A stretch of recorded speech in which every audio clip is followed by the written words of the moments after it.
Watcher everyone, and welcome to another installment of the Broc Foot Traveller. Today I thought I'd do a brief video on 3 tips and practices I use as a solo traveller with mobility issues. As always, this video is meant for everyone to enjoy. However, the first couple of tips cover challenges relatable by people with ambulatory mobility issues. The third tip, however, everyone can relate to, and this video is timestamped, so please feel free to jump forward if you so wish. Personally, my mobility means that I have to walk with the aid of a stick. The 3 tips we're going to cover today are to do with the airport, airlines, and personal safety. So let's jump into this with tip number 1, airlines. Everything I mention from here on in is what I do and what works for me when solo traveling. I'm not trying to stipulate any rules or guidelines, but I'm hoping that some of you may find some of this information useful. When flying, I normally get a package holiday when going to a destination for the first time. Reason being, less stress. My go-to airlines being BA and EasyJet. So along with the included flights and, in my experience, decent hotels and the baggage allowance, they, especially EasyJet, do the most important thing for me, and that is to include transfers. The last thing you want to do after rocking up in an unfamiliar place, usually at silly o'clock at night, is to sort out reliable transport to your hotel. And on most occasions, I've found that the included transfers are much better value than, say, the taxi fare.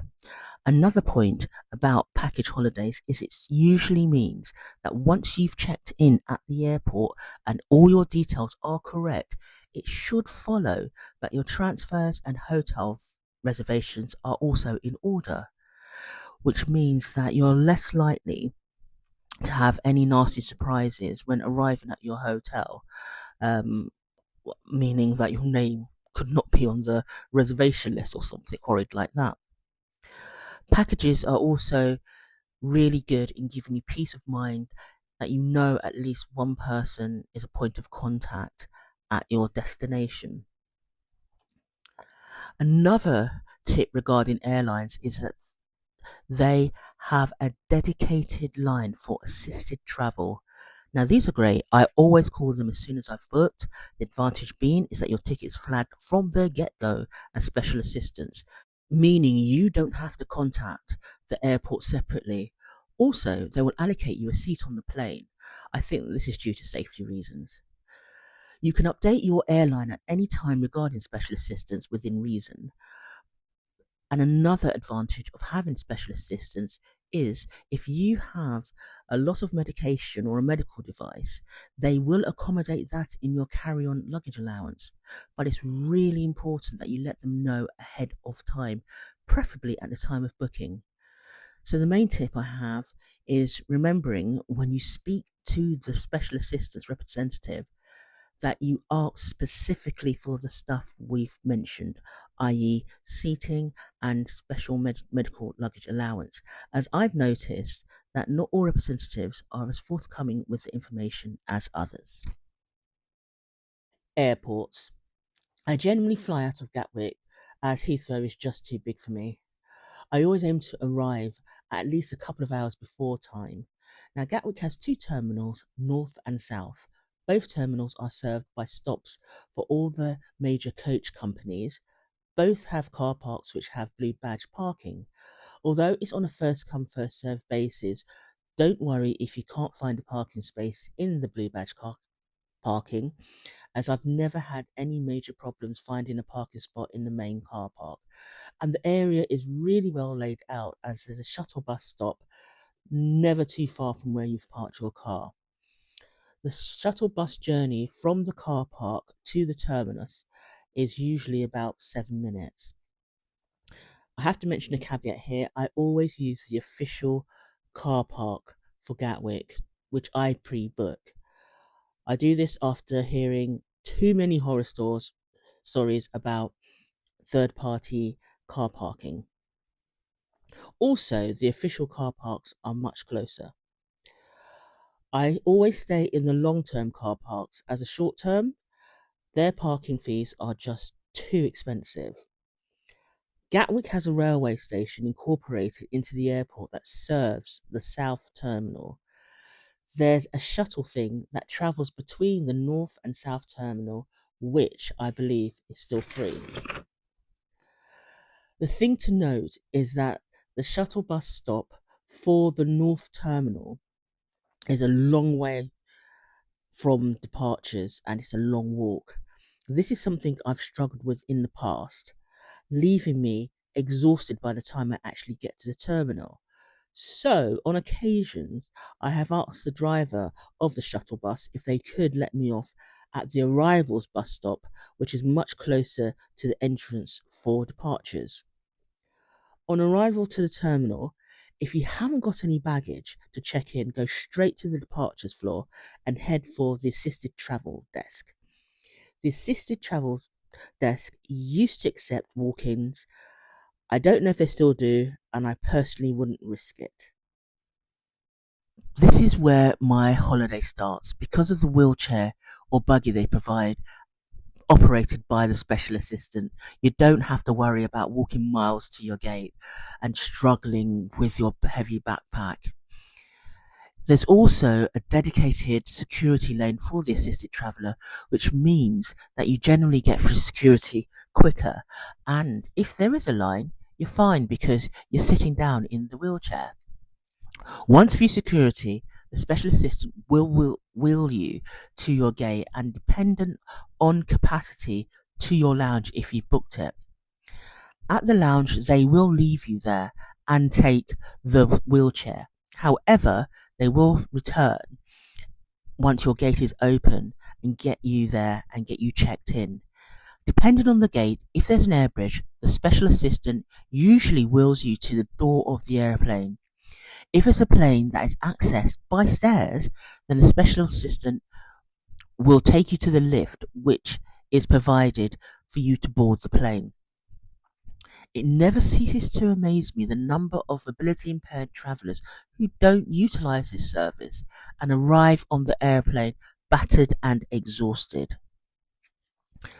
Now we come to personal safety. There are two main areas I'd like to touch upon regarding personal safety that I put into practice, and that is devices and practices. Devices. I know that some hotels don't like it, but they're not living my life. And I like to relax when I'm on holiday, and feeling safe greatly enhances that feeling of relaxation. The main device I use, especially at night time, is the alarming doorstop. I got mine from Amazon, but I'm sure you can get them from other stores. In the day, I use it as a door jamb without the alarm, just to stop any embarrassing instances of housekeeping gaining access whilst I'm asleep or in the shower. Whilst at night, the alarm is switched on, just in case someone's trying to access the wrong room. The second device I bought is the portable lock. Now, lots of people swear by it, but I found it far too fiddly to use.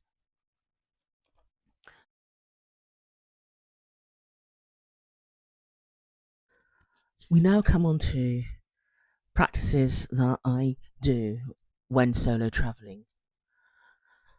I always send a family member or a friend a WhatsApp photo of what I'm doing that day.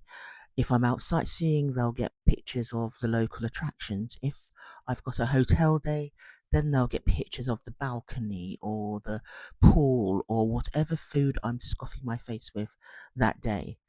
This is a way of just letting people know your whereabouts and that you're okay without having to call them and state the fact that you're okay. Also, if they stop receiving the messages, they'll probably check in with you to make sure that everything is okay on your end. The next thing is not to only take photos of where you've parked your car in the airport car park along with the nearest shuttle bus stop, but also I would take photos of your blue badge if you have one, your airline tickets, and your hotel reservations and transfer. Having an email on your phone and as documents is fine. But if you're in an area with bad Wi Fi, You'd be glad for the photos. I'd also take a photo of the hotel sign in case you've had a few and your memory recall isn't exactly optimal. Even if you don't speak the lingo, you can just show the taxi or bus driver the photos of your hotel and they probably get you back there. Also, note down the telephone number of the hotel and the name of a senior member of hotel staff. This can be useful in so many different instances. When sightseeing, wear at least one item of clothing with a pocket that has a zip. In that pocket, I carry my hotel door key and my phone. My phone, which has at least one online capped banking app, is in a case that has a secret compartment for my prepaid debit card. So, even if my phone dies, I still have access to some emergency cash. Never ever bring your main debit or credit card out with you when you go sightseeing. Leave it in the hotel safe if you have to bring it at all with you on holiday. And always take a prepaid or capped debit card with you when out exploring. Always make sure you have travel insurance. We just can't wing it like those able-bodied folk out there. And if you have to get a taxi, get the hotel to book it for you. That way, you're less likely to get scammed. Also, when sightseeing, stick to areas that are well lit and have at least a few people around. And I always, if I'm taking public transport, try to avoid waiting at the bus stop late at night by myself. Now, the last thing, if you ever find yourself lost, especially at night time, do not panic. Get the first bus or tram to the nearest transport hub or landmark. Call the hotel and ask them to either call you a taxi or give you directions on how to return to the hotel. So, in conclusion, solo traveling with a mobility issue requires a bit of planning, but all trips do. We just have to check a few more boxes. We may not be able to participate in all the activities, but there will be plenty of other things to do. Happy traveling, my friends. Thank you for watching. If you'd like more tip vids like this, please leave a comment below. If you enjoyed or found this video helpful, please punish that like button and consider subscribing. For another installment of my Broc journey through Marvellous Malta, please click on the left.